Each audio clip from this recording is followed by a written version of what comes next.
Welcome to the Real News Network. I'm Sharmini Pires coming to you from Baltimore.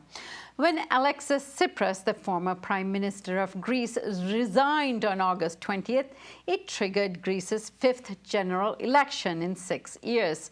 Tsipras was forced to hold a snap election after serving just 7 months as Prime Minister, after two major votes on the bailout agreement implied a de facto non-confidence in the Tsipras-led SYRIZA government. The first vote followed the OHI referendum on July 5th, in which 39 of the 149 SYRIZA MPs voted against the agreement. They were honoring the outcome of the referendum. Then on August 14th, when he presented the prior actions required to seal the deal for the €86 billion, 44 SYRIZA MPs said no. Nevertheless, Parliament still approved the deal and the measures with support from other parties. What resulted was a heated party meeting between those who supported Alexis Tsipras, saying he had no choice, and those who wanted to exit the euro, default on the debt, and form a new economy in Greece. This forced a split in the SYRIZA party. The left platform camp formed the Unity Party, headed by the former Energy Minister Lafazanis. The elections will take place now on Sunday. According to Reuters, 4 opinion polls released on Thursday underlined the tightness of Greece's election campaign. It showed the left SYRIZA party of former Prime Minister Alexis Tsipras and the conservative New Democracy Party of Vangelis Meimarakis within spitting distance of each other. Now joining me to discuss all of this is Harry Konstantinidis. He is a political economist and is currently an assistant professor of economics at the University of Massachusetts in Boston. Thank you so much for joining us, Harry. Good to be with you. Harry, so let me begin by asking you what happened to SYRIZA. Now, they were very popular, leading in the polls even after the referendum. They had more than 80% support of the populace. Now, what happened to the party? What happened to the party is that SYRIZA's rhetoric and SYRIZA's support came from its pledge to end austerity. So when SYRIZA started rising after 2012, its motto and its guiding idea was that it would put an end to austerity. This is what made SYRIZA be the first party in the European elections of 2014, and this is what gave SYRIZA approximately 37% of the vote in the January 2015 elections. Now, I think that most of us have followed the exchange between the Greek government and its lenders over the last 7 months, and we have seen that this pledge to end austerity ended up with a defeat of SYRIZA. So SYRIZA did not manage to end austerity. In the end, SYRIZA capitulated to the demands of its European lenders and the IMF as well.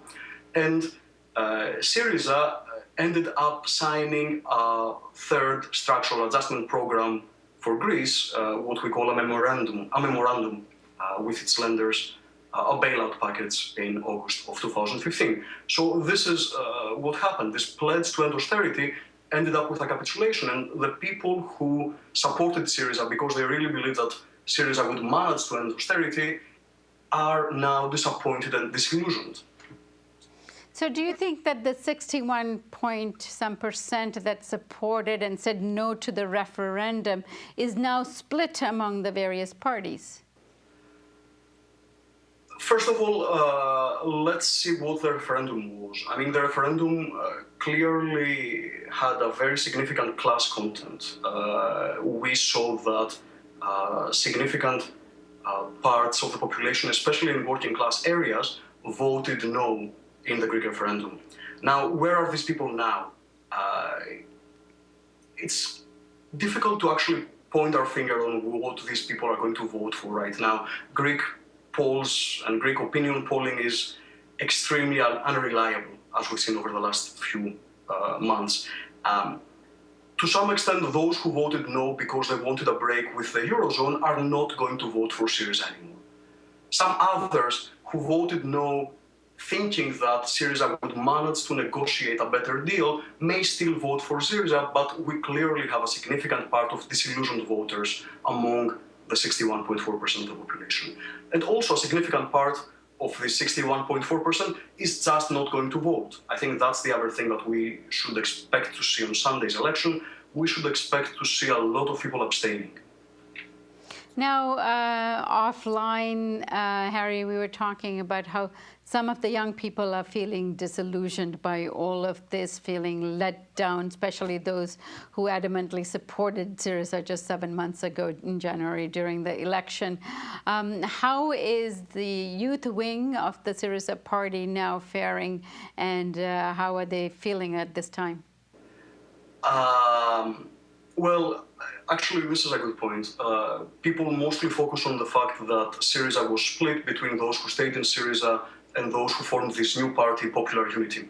But I think more importantly, we have to pay attention to the fact that a significant part of the SYRIZA voters and of the SYRIZA activists are not active anymore, are demobilized.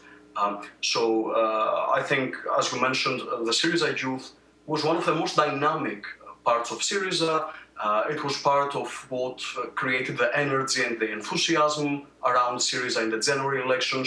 They were crucial in terms of canvassing for the referendum to go the way that it went.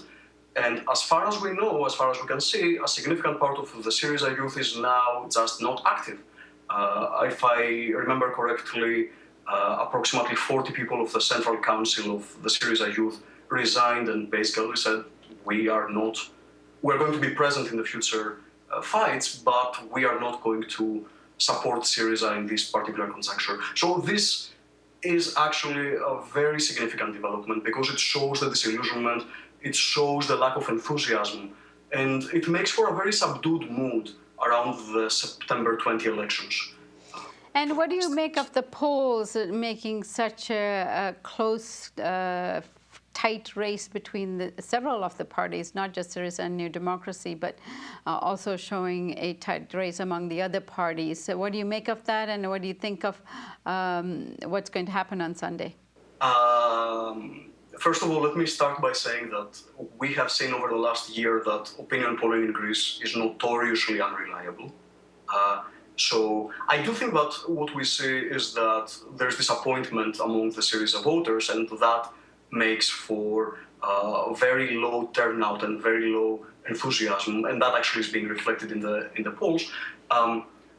The important element, I think, is that given the level of disappointment with SYRIZA, it will be very hard for SYRIZA, even if it wins, to form a stable government. So in all likelihood, SYRIZA is going to require the support of one or more likely perhaps two smaller parties.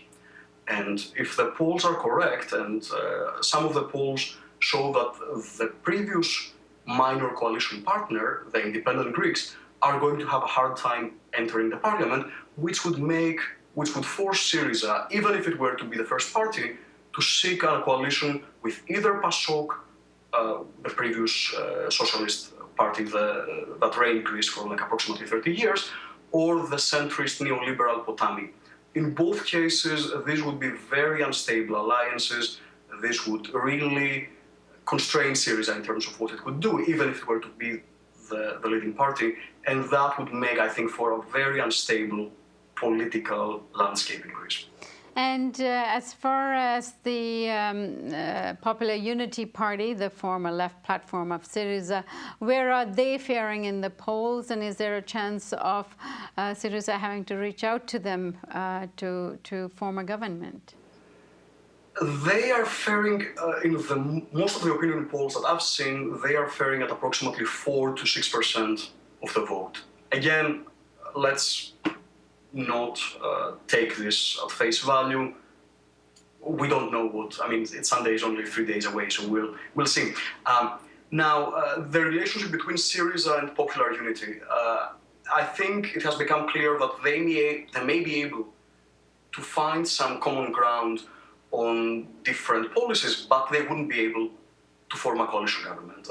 Given the commitment of SYRIZA to actually carry out the structural adjustment program And given the stark opposition of the Popular Unity Party to the structural adjustment program, it would be extremely unlikely that the two parties would come together and form a government. We'll see. I think that we will see. Actually, it's interesting to see how the Popular Unity Party is going to fare, because that also gives us a sense of what the part of the population is that actually would be willing to leave the euro, which we've never seen a party actually come out and very explicitly say that we want to leave the euro. So that will be something to watch out for.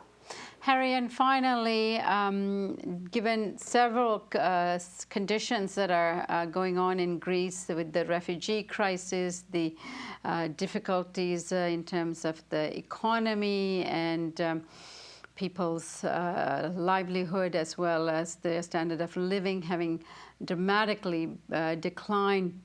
Due to all these reasons, it seems to me that the right-wing Golden Dawn Party has become emboldened. They're trying to take advantage of this current situation, and they're also gaining in popularity. What do you make of that? I think that, I don't know again if this is going to be shown in the polls on Sunday. I can only say that this would be a natural outcome of the way that the Greek mainstream, if you will, and I would also even put SYRIZA in the mainstream here, the democratic parties in Greece have been completely discredited by the European Commission, by the European Union, by the Eurogroup, and by the IMF. The natural consequence of the way that Greece was treated over the last few months would be to embolden the neo-fascist, neo-Nazi party of Golden Dawn. I don't think we should be surprised. We will see how strong they will become. They have clearly come out a little bit stronger over the last few weeks. I was watching the news today in Greece, and they are now claiming murders for the first time. They're claiming the political responsibility for a murder. That's another step of being emboldened and being outrageous. Harry, we'll be following this issue on Sunday, and I thank you so much for joining us today. Thank you for having me. And thank you for joining us on the Real News Network.